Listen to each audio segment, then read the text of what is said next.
আসসালামু আলাইকুম ভিউয়ার্স, কেমন আছেন আপনারা সবাই? আশা করছি সবাই অনেক অনেক অনেক বেশি ভালো আছেন। আলহামদুলিল্লাহ আমিও অনেক ভালো আছি। আমার নতুন আরেকটি ভিডিওতে সবাইকে ওয়েলকাম করছি। আজকের ভিডিওতে আমি আপনাদের সাথে শেয়ার করব কাঠের চিরুনি ও প্লাস্টিকের চিরুনির মধ্যে পার্থক্যগুলো কী কী এবং কোন চিরুনিটি আমাদের চুলের জন্য বেশি উপকারী এবং কোন চিরুনিটি আমাদের চুলের জন্য ক্ষতিকারক। চলুন তাহলে জেনে নেওয়া যাক। স্কিপ না করে ফুল ভিডিওটি দেখার অনুরোধ রইল। অনেকের কাছে কাঠের চিরুনির গুরুত্ব কতটুকু সেই সম্পর্কে ধারণা নেই। আমি নিজেও আগে প্লাস্টিকের চিরুনি ব্যবহার করতাম, কিন্তু যখন থেকে জেনেছি প্লাস্টিকের তৈরি চিরুনি চুলের জন্য আসলে ক্ষতিকর, তখন থেকে কাঠের চিরুনি ব্যবহার করা শুরু করেছি। প্লাস্টিকের চিরুনি মাথার ভেতর থেকে সব ময়লা টেনে বের করতে পারে না। ধাতব বা প্লাস্টিকের চিরুনিতে যে স্ট্যাটিক বিদ্যুৎ তৈরি হয়, সেই কারণে প্লাস্টিকের চিরুনি দিয়ে আঁচড়ানোর সময় চুলের ধুলো ময়লা চিরুনির গায়ে আটকে আবার চুলেই থেকে যায়। চুল আঁচড়াতে সবচেয়ে বেশি ব্যবহৃত হয় প্লাস্টিকের চিরুনি, কারণ এটি আমাদের দেশে বহুল প্রচলিত এবং সহজলভ্য একটি পণ্য। এসব প্লাস্টিক বা ধাতুর তৈরি চিরুনিতে চুল আঁচড়ানোর সময় ছোট ছোট স্থির বিদ্যুৎ উৎপন্ন করে, তা চুলের জন্য ক্ষতিকর।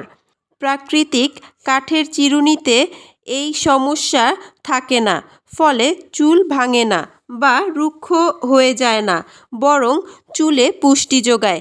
কাঠের চিরুনি কোমলভাবে চুলের জট ছাড়ায়। এর ধারগুলো মসৃণ আর গোলাকার হয়, ফলে মাথার তালু থেকে প্রাকৃতিকভাবে যে তেল উৎপন্ন হয় তা সব চুলের গোড়ায় সঠিকভাবে পৌঁছায়। অন্যান্য চিরুনির তুলনায় কাঠের চিরুনিতে মাথার রক্ত সঞ্চালন বাড়ে, তাই চুলের বৃদ্ধির জন্যও কাঠের চিরুনি দারুণভাবে সহায়ক। কাঠের চিরুনি দিয়ে চুল আঁচড়ালে মাথার ত্বক পরিষ্কার থাকে, কারণ আঁচড়ানোর সময় মাথার ধুলা ময়লা বেরিয়ে আসে চিরুনির সঙ্গে। সেই সাথে চুল দ্রুত লম্বা হয়, চুল পড়া বন্ধ হয় এবং চুলের খুশকির সমস্যাও থাকে না। কাঠের চিরুনি ব্যবহারে প্রাকৃতিকভাবে চুলের ভলিউম বাড়ে। অন্যান্য চিরুনিতে চুল আঁচড়ানোর সময় তাপ উৎপন্ন হয়, যা চুলের জন্য ক্ষতিকারক।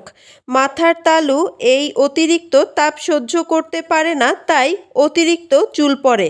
কাঠের চিরুনি এদিক দিয়ে সুবিধাজনক, এতে অতিরিক্ত তাপ উৎপন্ন হয় না। তাছাড়া অন্যান্য চিরুনিতে অনেকের অ্যালার্জির সমস্যা হতে পারে, আবার শুধু কাঠের চিরুনি হলেও হবে না। চিকন ধারের কাঠের চিরুনির কারণে অনেক সময় চুল ক্ষতিগ্রস্ত হয়ে থাকে, তাই কাঠের চিরুনি হতে হবে মসৃণ এবং গোলাকার ধারযুক্ত। কাঠের চিরুনির মধ্যে নিম কাঠের চিরুনি এবং চন্দন কাঠের চিরুনি অনেক ভালো। আশা করছি আমার আজকের ভিডিওটি আপনাদের ভালো লাগবে এবং উপকারে আসবে।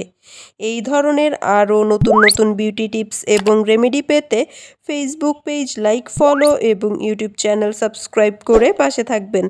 যারা কাজটি অলরেডি করে ফেলেছেন তাদেরকে অসংখ্য ধন্যবাদ।